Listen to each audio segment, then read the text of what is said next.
பிரியமானவர்களே, இயேசு கிறிஸ்துவின் நாமத்தில் இந்த நாளிலும் உங்களுக்கு என் அன்பின் வாழ்த்துக்கள். எப்படி இருக்கீங்க? நல்லா இருக்கீங்களா? இது ஒரு மனமகிழ்ச்சியின் நாள் இல்லை? ஞாயிற்றுக்கிழமை என்பது ஒரு மனமகிழ்ச்சியின் நாள். தேவனை ஆராதித்து தேவ சமூகத்தில் போய் கழுகுறுகிற ஒரு நாள். ஆராதனைக்கெல்லாம் போனீங்களா? காலையில் ஞாயிற்றுக்கிழமை ஆராதனைக்கு சர்ச்சுக்கு போய் கர்த்தரை ஆராதிச்சிங்களா? அவங்கவுங்க சபைக்கு போய் தேவனை ஆராதித்து ஆண்டோடைய வசனத்தை தியானித்து ஆசீர்வாதத்தை பெற்றுக்கொண்டு பிந்தி போகாமல் முந்தி போனீங்களா? பிந்தி போனவங்க பாவம் செய்கிறவர்கள். இனி தப்புன்னு சொல்ல சின், அது ஒரு பாவம், நிர்விசாரம், கிறிஸ்தவர்களுடைய நிர்விசாரம். சபைக்கு ஆராதனைக்கு பிந்து போகிறவர்கள் நிர்விசாரத்தில் இருக்கிற கிறிஸ்தவர்கள். அந்த பாவத்தை நம்ம செய்யக்கூடாது. ஆராதனை என்பது சும்மா ஏதோ ஒரு ஃபங்க்ஷன் அல்ல.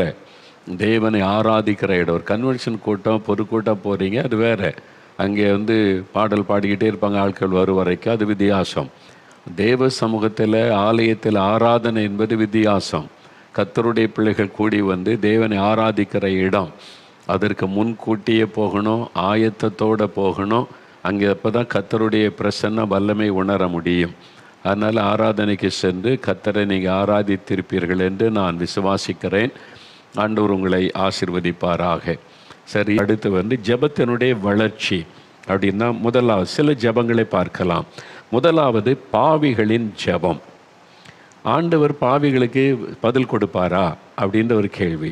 ஒரு ஆள் குடிகாரனாக இருக்கிறாரு, அவர் ஜெபிச்சா இயேசு பதில் தருவாரா? ஒரு ஆள் சிகரெட் குடிச்சிக்கிட்டே இருக்கார், லஞ்சம் வாங்கிக்கிட்டே இருக்கார், அவர் ஜெபிச்சா ஆண்டவர் பதில் தருவாரா அப்படின்ற ஒரு கேள்வி மனதில் எழும்பும்ல. பாவிகளுக்கு செவி கொடுக்கலாம். அப்போ யார் தான் ஜெபிக்க முடியும்? எல்லோரும் தான் பாவம் செய்துட்டோன்னு இருக்குல்ல. அப்படி பல கேள்விகள் மனதில் எழும்போம். பாவிகளுக்கு ஆண்டவர் செவி கொடுப்பாரா? பாவிகளின் ஜெபம் அந்த தலைப்பில் சில நம்முடைய நேரம் ஒரு வசன வாசிங்க. யோவான் 9:31 ஒரு மனிதனே சொல்லுகிறார். இயேசுவிடத்தில் இந்த அற்புதம் பெற்ற ஒரு மனிதன் சொல்கிற ஒரு வார்த்தை பாருங்கள். பாவிகளுக்கு தேவன் செவி கொடுக்கிறது இல்லை என்று அறிந்திருக்கிறோம் என்றால் வேதத்தில் எழுதியிருக்கு. பாவிகளுக்கு தேவன் செவி கொடுப்பது இல்லை என்று அறிந்திருக்கிறோம். ஒருவன் தேவ பக்தி உள்ளவனாயிருந்து தேவனுக்கு சித்தமானதை செய்தால் அவனுக்கு செவி கொடுப்பார். அப்போ பாவத்திலே ஒரு மனிதன் இருந்து கொண்டே எனக்கு சுகம் வேணும், எனக்கு ஒரு ஆசீர்வாதம் வேணும்னு கேட்டால் அந்த ஜெபத்திற்கு ஆண்டவர் பதில் கொடுப்பது இல்லை என்பதாய் பார்க்கிறோம். 66 சங்கீதம் 18 என் இருதயத்தில் அக்கிரம சிந்தை கொண்டிருந்தேனையானால் ஆண்டவர் எனக்கு செவி கொடார். ஒரு பக்தன் தன் அனுபவத்தை சொல்கிறார். என் இருதயம் சுத்தமாக இருந்தால் தான் ஆண்டவர் ஜெபத்துக்கு பதில் தருவார். என் இருதயத்தில் அக்கிரம சிந்தை பாவம் நிறைந்திருந்தால் என் ஜெபத்திற்கு ஆண்டவர் பதில் தரமாட்டார். இதெல்லாம் அவனுடைய அனுபவங்கள். அப்போது நம்ம ஜெபிக்கும் போது ஆண்டவர் நம்முடைய இருதயத்தை பார்க்கிறார். நம்முடைய இருதயம் எப்படி இருக்குது? இவன் படித்தவனா படிக்காதவனா, பணக்காரனா, பக்தி உள்ளவனா இல்லையா, எந்த மதம் என்ன அதெல்லாம் பார்க்க மாட்டார். அவனுடைய இருதயம் எப்படி இருக்குது? இருதயம் சுத்தமாக இருக்குதா அதான் பார்ப்பார்.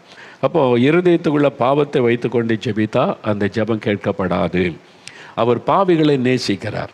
குடிகாரனாக இருக்கலாம், புகைப்பிடிக்கிற ஆளாக இருக்கலாம், லஞ்சம் வாங்குகிற ஆளாக இருக்கலாம், அவர் எல்லாரையும் நேசிக்கிறார். பாவிகளின் சிநேகிதன். ஆனால் பாவத்திலே இருந்து கொண்டு ஒரு மனிதன் ஜெபித்தால் அந்த ஜெபத்துக்கு ஆண்டவர் பதில் தர மாட்டார், பதில் ஜெபத்தை கேட்க மாட்டார். அப்போ பாவியுடைய ஜெபத்தை கேட்க மாட்டார். பாவி எப்போ ரட்சிக்கப்படுவது? பாவிகள் எப்படி ஜெபிச்சா ஜெபத்தை கேட்பார் என்றால் நீதிமொழிகள் 28:13 சொல்லியிருக்கிறது. தன் பாவத்தை மறைக்கிறவன் வாழ்வடைய மாட்டான், அதை அறிக்கை செய்து விட்டு விடுகிறவன் இறக்கம் வருவான். நீதிமொழிகள் 28:13. அப்போ ஒரு பாவியான மனிதன் எப்படி ஜெபிச்சா அந்த ஜெபத்தை கேட்பார் என்றால் தன் பாவத்தை உணர்ந்து என் பாவம் மன்னிக்கப்படணுமேன்னு சொல்லி, இயேசுவே என் பாவத்தை மன்னியும்னு சொல்லி பாவத்தை அறிக்கை செய்து ஒருவன் ஜெபிக்கும் போது அந்த ஜெபத்தை கேட்டு அவனுடைய பாவத்தை மன்னித்து அவனை நீதிமானாய் மாற்றுவார். இதுதான் வேதம் சொல்லுகிற சத்தியம். அப்போ இயேசு கிறிஸ்துவிடத்தில் இயேசுவே என் பாவங்களை மன்னிச்சிருங்க, எனக்கு இறக்க செய்யுங்க, என் பாவத்தை நான் உணர்கிறேன், மனம் திரும்புகிறேன்னு ஜெபிச்சா அந்த ஜெபம் கேட்கப்படும். பாவத்தில் வாழ்ந்து கொண்டு எனக்கு சுகம் கொடுங்க, எனக்கு விடுதலை கொடுங்க, என் பிள்ளைக்கு எதை செய்யுங்கன்னு கேட்டால் அந்த ஜெபம் கேட்கப்படாது.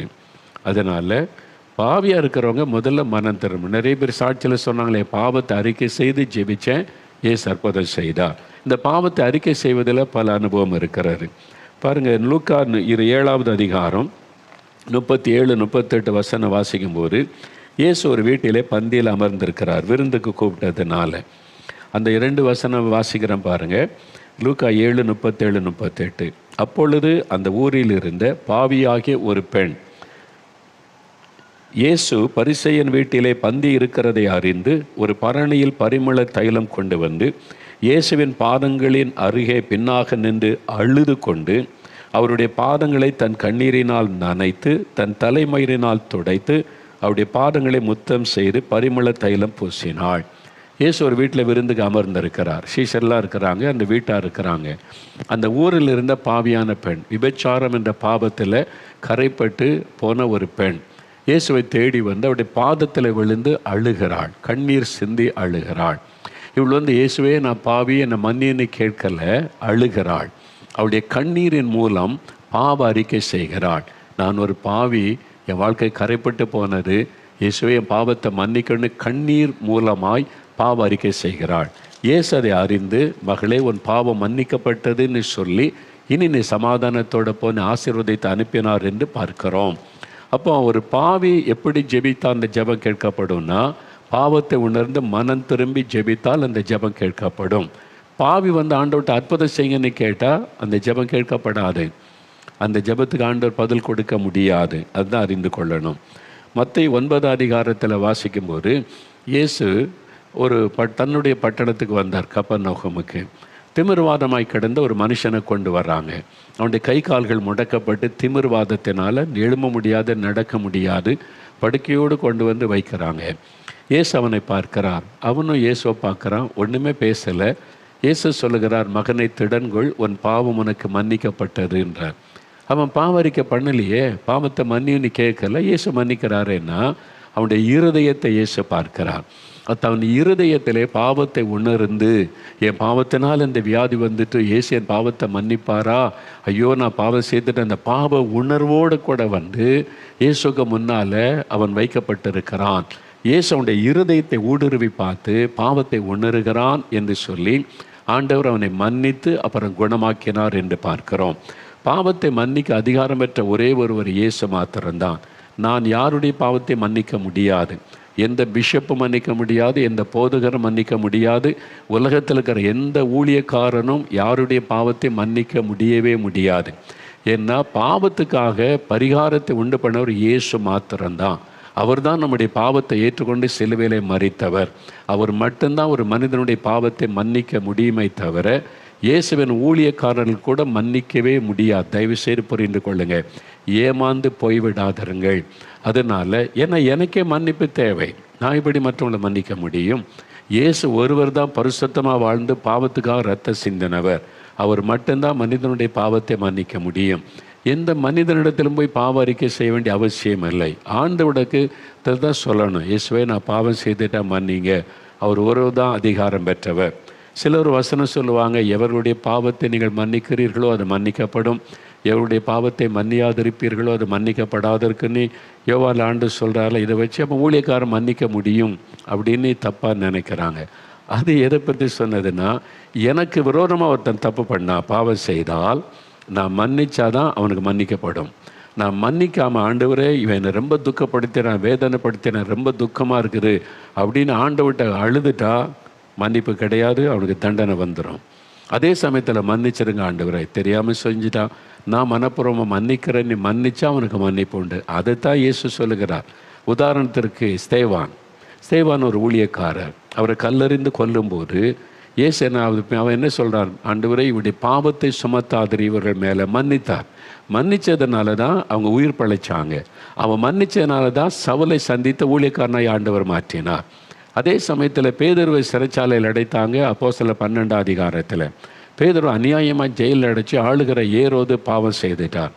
இப்போ பேதுருவை ஆண்டவர் விடுதலையாக்கி கொண்டு வந்துட்டார். பேதுரு ஒன்றுமே அவருடைய இருதயத்தில் ஒரு வேதனை, நான் என்ன தப்பு பண்ணேன், இந்த அரசாங்கம் தப்பு பண்ணுது, அரசாங்கம் என் மேல் அபாண்டமான பழி சுமத்தி ஒரு பொய்யான குற்றச்சாட்டை சொல்லி என்னை கொலை பண்ண பார்த்தாங்க, என் உடன் ஊழியக்காரனை கொலை பண்ணிட்டாங்க. அப்போது ஆளுகிறவர்கள் அதிகாரத்தில் இவங்க தப்பு பண்ணுறாங்களே, ஒரு மன வேதனையோடு பேதுரு வந்திருக்கணும். அதனுடைய விளைவின் முடிவில் ஏரோது புழுத்து செத்தான். ஏன்னா பேதுரு மன்னிக்கலை. ஏன்னா அவர் அந்த அரசாங்கத்தில் உள்ளவங்க தப்பு பண்ணுறாங்க, ஆளுகிறவங்க அதிகாரத்தை தப்பாக பயன்படுத்துகிறாங்க. அதனால பேதுரு மன்னிச்சிருந்தா ஆண்டவர் மன்னிச்சிருப்பார். பேதுரு மன்னிக்கலை, அவர் வேதனையோடு போயிட்டார் ரட்டாப்பில். அதன் விளைவு அவருக்கு அதனுடைய சந்திக்க வேண்டியதாயிற்று. இதைத்தான் ஆண்டவர் சொன்னாரே தவிர, பாவம் செய்கிற ஒரு ஆள் அவன் பாவத்தை நான் மன்னிக்கிறல்ல சொல்லவே முடியாது. இயேசு ஒருத்தர் தான் அதிகாரம் பெற்றவர். அவரிடத்தில் அவனுடைய பாவத்தை அறிக்கை செய்தால் மன்னிச்சு சமாதானம் தருவார். அதனால் நீங்கள் அவர்கிட்ட போகும்போது அதை பாவத்தை செஞ்சுட்டு வந்து அறிக்கை விடுவதில்லை, செய்து விட்டு விடுவது.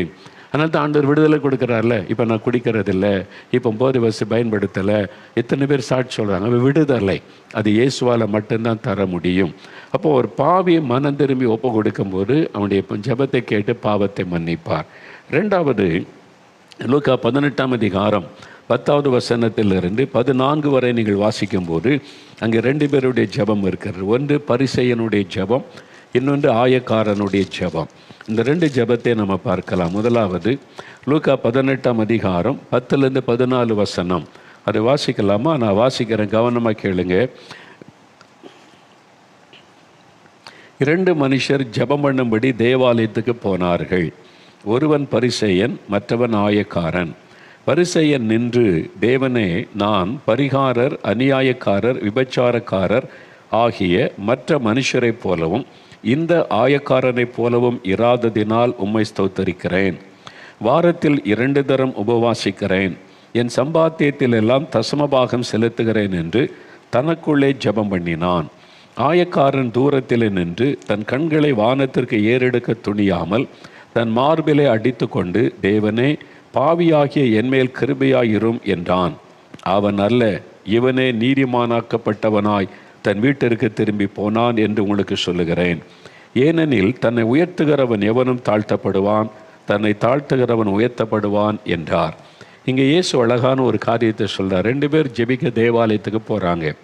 ஒருவன் பரிசேயன், இன்னொருவன் ஆயக்காரன். இந்த பரிசேயர்கள் தங்களை மதவாதிகளாய் காண்பிக்கிறவர்கள்.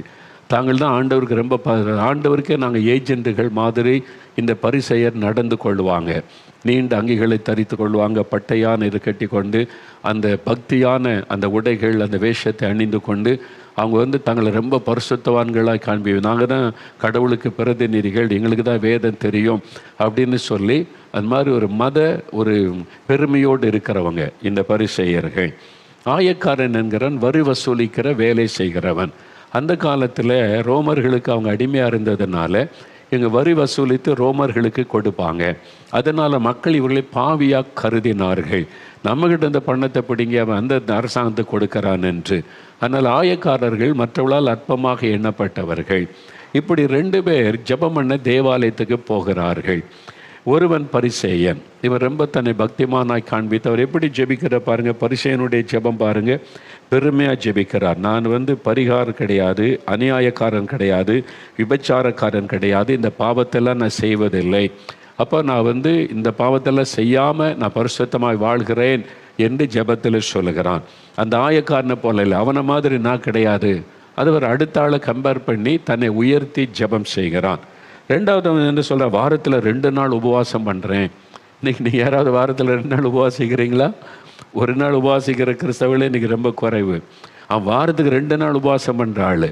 ஆனால் அவன் ஜெபம் கேட்கப்படலை. வசனத்தில் அவன் ஜெபத்தை ஆண்டவர் கேட்கலை. வாரத்துக்கு 2 நாள் உபவாசிக்கிற, தசமபாகம் எல்லாத்துலேயும் தசமபாகம் கொடுக்குற ஆள். ஆனால் ஆண்டவரை துதிக்கிறான், நாம் துதிக்கிறேன்னு சொல்கிறான், தன்னை பெருமையாய் பேசுகிறான். அப்போது தன்னுடைய பக்தியை அவன் பெருமையாக சொல்லி தன்னை உயர்த்தி ஆண்டவரிடத்தில் பேசுகிறான். ஆண்டவரே, வந்திருக்கிற நான் யார் தெரியுமா? நான் பரிசேயன். நான் எவ்வளோ பக்தி உள்ளவன். இந்த பாவத்தை செய்ய மாட்டேன், அதை செய்ய மாட்டேன், அதை செய்ய மாட்டேன், தசமாக கொடுப்பேன், வாரத்தில் 2 முறை உபவாசிக்கிறவங்களுக்கு தெரியும்ல. ஆண்டவர்கிட்ட தன்னுடைய சுய நீதியை சொல்லி தன்னை பெருமையாய் பேசி ஜெபிக்கிறான். அந்த ஜெபத்தை ஆண்டவர் கேட்கவில்லை. இதான் பரிசேயனுடைய ஜெபம். சுய நீதியை சொல்லி ஜெபிப்பது, தன்னை உயர்த்தி பெருமையாய் ஜெபம் செய்வது. சிலர் ஜெபிக்கும் போது பண்ணுறனாக்கும், நான் அவங்களுக்கு இதை செய்கிறேன் இதெல்லாம் உங்களுக்கு தெரியும் தானே. இந்த வசனத்தில் அது இருக்குது பாருங்கள். இயேசுக்கே வசனம் சொல்லுவாங்க, பத்திரிகைகள். ஆண்டவரே, சகரியா 2ஆம் அதிகாரம் 8வது வசனத்தை பாருங்கள், அதில் இப்படி சொல்லியிருக்கல, அப்படி நான் நடக்கிறேன். ஆண்டவருக்கு வசனம் சொல்கிற ஆட்கள் நான் பார்த்துருக்குறேன். ஜெபிக்கும் போது தங்களுக்கு தான் வசனம் தெரியும், தங்களுக்கு தான் எல்லாம் தெரியும்னு மக்கள் மத்தியில் பெருமையாய் ஜெபம் செய்வது. அது ரொம்ப ஆபத்தானது. சுய நீதியை வெளிப்படுத்தி தங்கள் பெருமையை வெளிப்படுத்தி ஜெபம் செய்வது, அந்த ஜெபம் கேட்கப்படாது. ஆண்டவர் அந்த ஜெபத்துக்கு பதில் கொடுக்கவே மாட்டார். அந்த ஜெபம் பரலோகத்துக்கு போகாது. ஆண்டவர் கவனிப்பதும் இல்லை. பைபிள் சொல்லுது, ஆண்டவர் அவன் ஜெபத்தை கேட்கலை. அதான் முக்கியம். அவனுடைய ஜெபம் கேட்கப்படணும்னா தாழ்மையாக ஜெபிக்கணும், சுய நீதி அல்ல. தானியேல் ஜெபிக்கும் போது பாருங்களேன், தானியேல் 9:18 தானியேல் உபவாசம் பண்ணி ஜெபித்த போது, இந்த ஜெபத்தை கற்றுக்கொள்ளுங்க. நீங்கள் தேவ சமூகத்தில் போகும்போது இந்த பெருமை பேசி ஜெபிக்கிறது அதெல்லாம் செய்யக்கூடாது. நீங்கள் தானியேல் 9:18 பின்பகுதியை பாருங்களேன். தானியேல் ஜெபித்து கொண்டே வருக தன் தேசத்துக்காக தேவனுடைய தீர்க்கதரிசனம் நிறைவேறணும் என்பதற்கு. அது சொல்ற, நாங்கள் எங்கள் நீதிகளை அல்ல, ஆண்டவரை எங்கள் நீதிகளை நம்பி நாங்கள் வரலை, உம்முடைய மிகுந்த இரக்கங்களையே நம்பி எங்கள் விண்ணப்பங்களை உமக்கு முன்பாக செலுத்துகிறோம். தானியேல் அவ்வளோ பரிசு, ஆண்டவரே நான் தினம் 3 வேளை ஜெபம் பண்ணுறேன், ஆண்டவரே உமக்காக பக்தி வைராக்கியமாக இருந்த ஆண்டவரே. தன்னுடைய நீதியை சொல்லி அவர் ஜெபம் பண்ணவில்லை. அவர் சொல்லுகிற தன்னை மிகுந்த இரக்கம், ஆண்டவரே உம்முடைய இரக்கத்தை நம்பி நான் வந்திருக்கிறேன், தன்னை தாழ்த்தி ஜெபம் பண்ணுகிறார். அந்த ஜெபம் தான் கேட்கப்படும். அவர் சமயம் எங்கள் ஊர் பக்கம் நேசரத்தின் ஒரு ஊர் இருக்குல்ல, என் ஊழியத்தின் ஆரம்ப காலம் பிகினிங்கில் நடந்தது, ரொம்ப காலத்துக்கு முன்னால். அப்போது ஒரு ஊழியக்காரர் அங்கே சபை ஊழியர் ஒரு வீட்டுக்கு ஜெபிக்கணும். அவங்க ரொம்ப ஒரு போராட்டத்தில் கஷ்டப்படுறாங்க, விடுதலையே கிடைக்கல, நீங்கள் ஜெபிக்க முடியுமான்னு. சரின்னு நானும் என்னுடைய நண்பரும் போனேன் ஜெபிக்கிறதற்கு. அந்த பெரிய வீடு, நல்ல பணக்காரங்க, வசதி உள்ள பெரிய வீடு, எங்களை வச்சு உகிச்சு நல்லா உபசரித்தாங்க. அந்த சகோதரி எனக்கு இந்த மாதிரி போராட்டம் இருக்குது, இதெல்லாம் இருக்குது, இங்கே பிரபலமான ஊழியர்கள், அந்த காலத்திலே பிரபலமான ஊழியர்கள் பேரெல்லாம் சொல்லி அவங்கெல்லாம் எனக்காக ஜெபிச்சாங்க, அவங்கள்ட்ட நான் ஜெபிச்சிருக்கிறேன், ஆனாலும் எனக்கு விடுதலை இல்லை அப்படின்னு சொன்னான். எனக்கு டக்குன்னு ஒரு ஆச்சரியம், இவ்வளோ பெரிய ஊழியக்காரெலாம் ஜெபிச்சிருக்காங்களே, அவங்க ஜெபிச்சே விடுதலை இல்லைன்னா நம்ம ஜெபிச்சு என்ன நடக்கும்? உண்மையில் அப்படின்னு நினச்சேன் நான். அது 80களின் ஆரம்பத்தில் நடந்தது. அப்போ நினச்சேன், இவ்வளோ பெரிய ஊழியக்காரன் ஜெபிச்சோ விடுதலை இல்லை, நான் ஜெபிச்சு என்ன நடக்க போகுது? ஏன் விடுதலை இல்லை? இவங்க பக்தியாக தானே இருக்கிறாங்க, ஊழியக்காரெலாம் கூட்டி ஜெபிச்சிடும், பிசாசு அவங்களை கொல்ல போராடுகிறான், விடுதலை இல்லாமல் ராத்திரிலாம் தூக்கம் இல்லாமல் கஷ்டப்படுறாங்க. சரி, எனக்கே ஒரு மாதிரி ஆயிட்டு, நம்ம ஜெபிச்சு என்ன நடக்க போகுதுன்ற மாதிரி. ஆனால் ஒரு கேள்வி, ஏன் விடுதலை இல்லை இவங்களுக்கு? இவ்வளோ பெரிய பரிசுத்தவான்கள்லாம் ஜெபிச்சும் கூட விடுதலை இல்லையே. அப்போ நான் சரி ஜெபிப்போன்னு ஜெபம் பண்ணோம். ஜெபம் பண்ணி முடித்த பிறகு புறப்படும் போது கிளம்புறோம். அவங்க சொல்கிறாங்க, நான் ஜெபம் பண்ணி எத்தனை பேருக்கு விடுதலை அந்த கையை எப்படி காமிச்சு, இந்த கையை வச்சு நான் ஜெபம் பண்ணி எத்தனை பேருக்கு விடுதலை கிடச்சிருக்கு, நான் ஜெபம் பண்ணி எத்தனை பேர் சுகமாக்கி இருக்கிறேன், எனக்கு ஏன் விடுதலை இல்லை? அப்போ தான் டக்குன்னு ஆவியானவர் பேசினார், மகனே கவனி, ஏன் இவங்களுக்கு ஜெபத்துக்கு நான் பதில் கொடுக்கல? இவங்களுக்காக யார் ஜெபிச்சாலும் ஏன் பதில் வரமாட்டேங்குது?